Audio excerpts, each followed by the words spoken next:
Tamil world radio, Tamil உலக வானொலி செய்திகள்.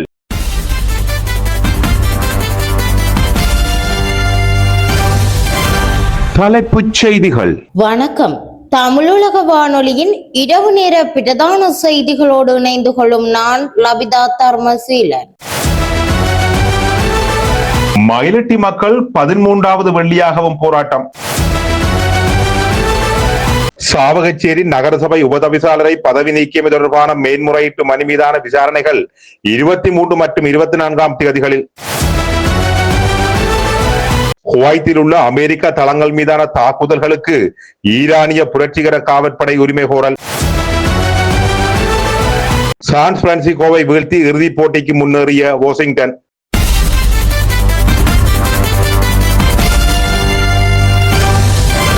உள்நாட்டு செய்திகள். தமது காணிகளை விடுவிக்க கோரி யாழ் மயிலிட்டி மக்கள் மேற்கொண்டு வரும் போராட்டம் இன்று 13வது வெள்ளிக்கிழமையாகவும் இடம்பெற்றது. இந்த போராட்டத்தை வலிவடக்கு J248, J251, J246 மற்றும் J255 ஆகிய கிராம சேவகர் பிரிவுகளைச் சேர்ந்த மக்கள் ஈடுபட்டனர்.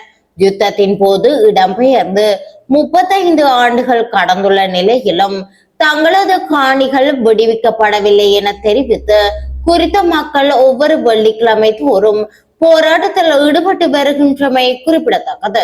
சாவகச்சேரி நகரசபை உபதவிசாளர் பதவி மற்றும் நகரசபை உறுப்புரிமையிலிருந்து தன்னை நீக்கி வடமாகாண ஆளுநரால் வெளியிடப்பட்ட வர்த்தமானி அறிவித்தலை ரத்து செய்ய கோரியும் அதற்கு இடைக்கால தடை விதிக்க கோரியும் ஞானப்பிரகாசம் கிஷோர் யாழ் மேல் நீதிமன்றத்தில் தாக்கல் செய்த மனு 3வது தடவையாக இன்று விசாரணைக்கு எடுத்துக் கொள்ளப்பட்டது. இதன் போது 1ஆம் 2ஆம் எதிர் மனுதாரர்களான வடக்கு மாகாண ஆளுநர், உள்ளூராட்சி ஆணையாளர் ஆகியோர் சார்பாக அரச சட்டவாதியால் பதில் பத்திரம் தாக்கல் செய்யப்பட்டது. அதனைத் தொடர்ந்து ஆட்சேபனை மனுவை தாக்கல் செய்வதற்காக வழக்கு தவணையிடப்பட்டது. இதன் போது எதிர்வரும் 21ஆம் திகதி சாவகச்சேரி நகரசபை கூட்டமும் உபதவிசாளர் தெரிவும் இடம்பெறவிருப்பதை வழக்கு தொடுனர் சார்பாக முன்னிலையான சட்டத்தரணி குமார வடிவேல் குருவரன் மீண்டும் மன்றின் கவனத்திற்கு கொண்டு வந்தார். அதனை ஆராய்ந்த நீதிபதி சின்னத்துரை சதீஸ்தரன் தமது கட்சிக்காரர்களின் நிலையை அறிந்து தெரிவிக்குமாறு அரசு சட்டவாதிக்கு அறிவுறுத்தினார்.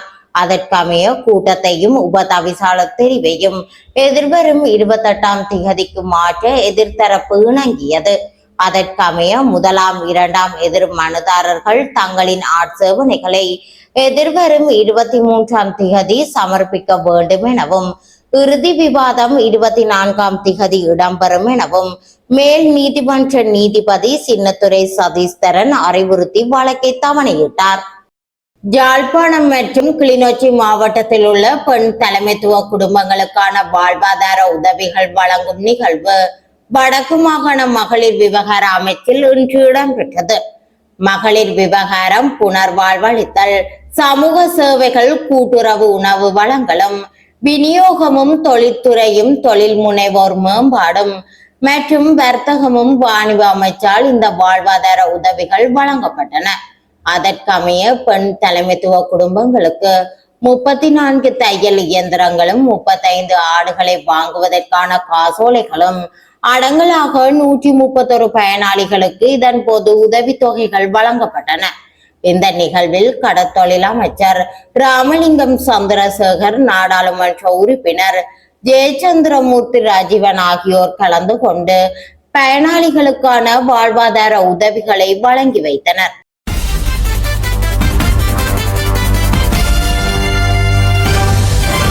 வெளிநாட்டு செய்திகள். குவைத்தில் உள்ள அமெரிக்க ராணுவ தளங்கள் மீது தாமே தாக்குதல் நடாத்தியதாக ஈரானின் இஸ்லாமிய புரட்சிகர காவல் படை உரிமை கோரியுள்ளது.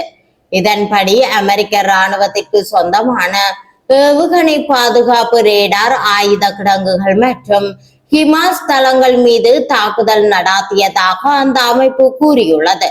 இதனால் குறிப்பிட்ட இடத்தில் தீ விபத்து ஏற்பட்டுள்ளதாக சர்வதேச ஊடகங்கள் செய்தி வெளியிட்டுள்ளன. ஏவுகணை பாதுகாப்பு ரேடார், ஆயுத கிடங்குகள் மற்றும் ஏவுதளங்கள் உள்ளிட்டவை இலக்காக தாக்கப்பட்டுள்ளதாக IRGC கூறியுள்ளது. மேலும் முன்னதாக பொதுமக்களை குறிவைத்து உயிரிழப்புகளை ஏற்படுத்திய அமெரிக்க தாக்குதல்களுக்கு பதிலடியாகவே இந்த நடவடிக்கை மேற்கொள்ளப்பட்டதாக அந்த அமைப்பு தெரிவித்துள்ளது.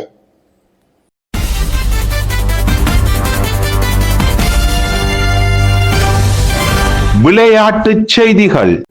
T20 கிரிக்கெட் தொடரின் இரண்டாவது தகுதி சுற்று போட்டியில் வாஷிங்டன் பிரீடம் அணி சான் பிரான்சிஸ்கோ யூனிகார்ன்ஸ் அணியை வீழ்த்தி இறுதிப் போட்டிக்கு முன்னேறியுள்ளது.